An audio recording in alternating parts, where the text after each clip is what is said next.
Ibinida ni Kim Chu ngayong Valentine's Day sa kanyang Instagram nang makatanggap ito ng isang bouquet of flowers mula sa aktor at rumored boyfriend na si Paolo Avellino. Tila iniyabang ni Kim sa mga netizen ang regalo sa kanyang mga bulaklak. Post ni Kim: "Sa legal papers ko lang nakikita ang totoong pangalan ko. Muntik ko nang makalimutan sino si Kimberly. Ako pala yon. Thank you, Boss Paolo Avellino." Ipinangalandakan pa niya sa picture na hawak-hawak niya ito.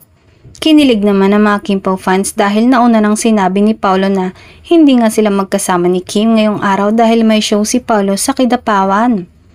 In fairness umano ay nag-effort talaga si Paolo na kahit magkalayo sila ni Kimi ay hindi niya nakalimutan na padalhan ito ng bulaklak. Samantala, bukas nga ay magkasama muli ang dalawa at sa mga susunod pa na araw. Kaya't doon na lamang nila masiselebrate ang Valentine's ng magkasama. Pero ayon sa source, babiyahe din si Paolo pagkatapos ng show para makasama ang aktres.